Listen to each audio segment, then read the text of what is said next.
ഞാൻ ഒന്നും കൂടി സൂചിപ്പിക്കുകയാണ്, ഒരു മതസംഘടനയോട് ഞങ്ങൾ വൈരാഗ്യം വെച്ച് പുലർത്തുന്നില്ല. പക്ഷെ മുസ്ലിം ലീഗിനെ എതിർക്കരുത്.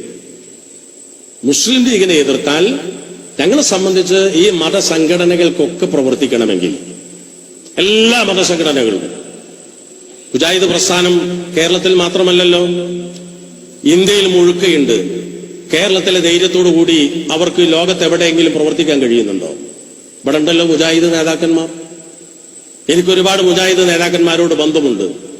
ഇപ്പോ അവരുടെ സംസ്ഥാന സമ്മേളനം മലപ്പുറത്ത് നടക്കുകയാണ്. ഒന്ന് നടത്തട്ടെ, മറ്റു സ്ഥലങ്ങളിൽ സധൈര്യം കഴിയില്ല. ജമാഅത്തെ ഇസ്ലാമി ഒന്ന് നടത്തട്ടെ, തബ്ലീഗ് ജമാഅത്ത് ഒന്ന് നടത്തട്ടെ, സംസ്ഥാനം ഒന്ന് നടത്തട്ടെ, അഖില ഒന്ന് നടത്തട്ടെ, ഈ പറയുന്ന ആളുകളൊന്ന് നടത്തട്ടെ, മറ്റു മതസംഘടനകളൊന്ന് നടത്തട്ടെ. ഇപ്പൊ നടത്താൻ ഉദ്ദേശിക്കുന്ന ഞങ്ങൾക്കറിയാം. ഇവിടെ നിന്ന് കാശ് കൊണ്ടുപോയി ബംഗാളിൽ ഒരു ചെറിയ നിസ്കാരപ്പള്ളി ഉണ്ടാക്കി കൊടുക്കാൻ പെടുന്ന പാട്, ജാർഖണ്ഡിൽ ഒരു കുഴൽക്കിണർ കുഴിച്ചു കൊടുക്കാൻ പെടുന്ന പാട് ഞങ്ങളുടെ നേതാക്കന്മാർ അനുഭവിക്കുന്നുണ്ട്. അപ്പൊ അവിടെ ഇല്ലാത്ത ഒരു എഴുസത്ത് ഇവിടെ ഉണ്ടായത് മറ്റാരുടെയെങ്കിലും ഔദാര്യം കൊണ്ടാണ് എന്ന് പറഞ്ഞാൽ ആ ആളുകളൊക്കെ തലകുത്തി വാഴുന്ന ആ സ്ഥലത്ത് മുസ്ലിങ്ങളുടെ അവസ്ഥ ഇന്നും നമ്മുടെ മുന്നിലുണ്ട്. ഞങ്ങൾ ആരെയും എതിർക്കുന്നില്ല. ലീഗിന്റെ ദേഹത്തേക്ക് കുതിര കയറാൻ വരാതിരുന്നാൽ ഞങ്ങൾ ആരുടെ ദേഹത്തേക്കും കുതിര കയറാൻ വരില്ല. നേരെ മറിച്ച് ഇങ്ങോട്ട് മുസ്ലിം ലീഗ് ആവശ്യമില്ല എന്ന് പറഞ്ഞാൽ അതാവശ്യമുണ്ട് എന്ന് ഏത് വാപ്പാന്റെ മുന്നിലും സ്ഥാപിക്കാൻ ഞങ്ങൾക്ക് കഴിയും എന്ന് മാത്രമേ ഞങ്ങൾ സൂചിപ്പിക്കുന്നുള്ളൂ. അപ്പോ എന്റെ ശബ്ദം കേൾക്കുന്ന പെണ്ണുങ്ങളോട് ഈ മോലിയര് മാത്രമാണ് മോലിയര് എന്ന് കരുതണ്ട. ലോകത്ത് പല മോലിയന്മാരും ഉണ്ട്. യാ സയ്യിദ സാദാതി ജിഅതുക ഖാസിദാ അർജു ഹിമാക വഅഹ്തമി ബിഹിമാക.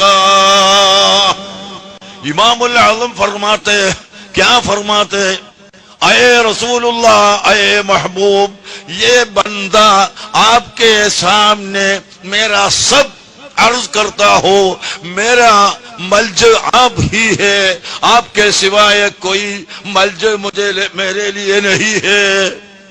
ये कसीदतुन नुअमानिया बहुत नज़म पढ़ के आखिरी में क्या बोलते हैं, या मालिकी कुन शाफिई फी फाक़ती इन्नी फ़क़ीरुन फिल वरल ग़िनाका.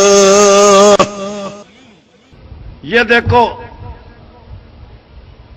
इस्लाम का इरशाद है.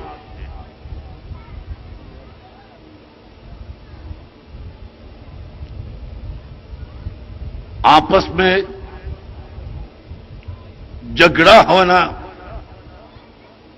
आपस में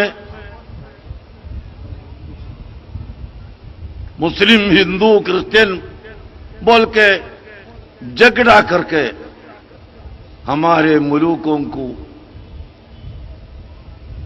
बर्बाद करना इस्लाम का इरशाद नहीं है. इस्लाम तो मुसलमान को पढ़ाता है, आप मुसलमान बन जाओ, आप इस्लाम अच्छी तरह पढ़ाओ, लेकिन दूसरे मजहब वालों से अच्छा ताल्लुकात रखो. यही इस्लाम का इरशाद है.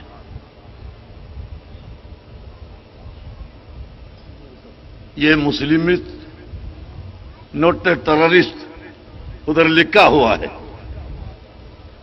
ये टेररिस्ट इज नॉट ए मुस्लिम, उधर हमारे सामने लिखा हुआ है. तो ടെററിസം മുസൽമാൻ से बहुत दूर है. നാട്ടിൻപുറങ്ങളിലെയും നഗരങ്ങളിലെയും പ്രമാണിമാരുടെയും സമ്പന്നരുടെയും കുബേരന്മാരുടെയും ആട്ടും തുപ്പും കേട്ട് സഹിച്ച് കഴിഞ്ഞിരുന്ന പാവം മനുഷ്യരെ മതവിദ്യാഭ്യാസവും വിജ്ഞാനത്തിന്റെ ദീപശിഖയും സമൂഹത്തിന് പകർന്നു നൽകിയവരെ ആരാലും ചവിട്ടി മതിക്കപ്പെടാൻ ഒരിക്കലും അവസരം കൊടുക്കാതെ അവരെ വിമോചനത്തിന്റെ വഴിയിലേക്ക് കൈപിടിച്ചുയർത്തി അവർക്കും ആത്മാവുണ്ട്, അവരും ആദരിക്കപ്പെടേണ്ടവരും ബഹുമാനിക്കപ്പെടേണ്ടവരുമാണ്. മതവിജ്ഞാനത്തിന്റെ ദീപശിഖ കൊളുത്തിവെക്കുന്നവർ സമൂഹത്തിൽ വിളക്കുമാടങ്ങളാണ് എന്ന് ബോധ്യപ്പെടുത്തി കൊടുക്കാൻ ശൈഖുന എ.പി. അബൂബക്കർ മുസ്ലിയാർക്ക് തന്റെ ജീവിതം കൊണ്ട് സാധിച്ചു എന്നുള്ളതാണ് ഇവിടെ കൂടിയിരിക്കുന്ന ഈ ജനസഹസ്രങ്ങൾ തെളിയിക്കുന്നത്. ഇതിനേക്കാൾ വലിയ ഒരു സാക്ഷ്യപത്രം ആ ചരിത്ര ദൗത്യത്തിന്റെ നിർവഹണത്തിന് വേറെ ആവശ്യമില്ല. ഒരു രാഷ്ട്രീയ പാർട്ടിയുടെയും ഒരു രാഷ്ട്രീയ നേതാവിന്റെയും അംഗീകാരപത്രം ഇനി ശൈഖുന എ.പി. അബൂബക്കർ മുസ്ലിയാർക്ക് ആവശ്യമില്ല. ഞാൻ പലപ്പോഴും ആലോചിച്ചിട്ടുണ്ട്, ശൈഖുന എ.പി. അബൂബക്കർ മുസ്ലിയാർക്ക് എങ്ങനെയാണ് ഇങ്ങനെ ഒരു അനുയായി വൃന്ദമുണ്ടായത്? അദ്ദേഹത്തോടൊട്ടി നിൽക്കുവാൻ, അദ്ദേഹത്തിന്റെ ആശയങ്ങളോട് ആദർശങ്ങളോട് പ്രതിബദ്ധത കാണിക്കുവാൻ ഇങ്ങനെ ഒരു അനുയായി വൃന്ദത്തെ, ഒരു ശിഷ്യഗണത്തെ ഈ രാജ്യത്തെ സമീപകാലത്തൊന്നും ഒരു പണ്ഡിതൻ ഉണ്ടാക്കിയെടുക്കാൻ കഴിഞ്ഞിട്ടില്ല എന്നുള്ളത് ഒരു വസ്തുതയാണ്, ഒരു യാഥാർത്ഥ്യമാണ്.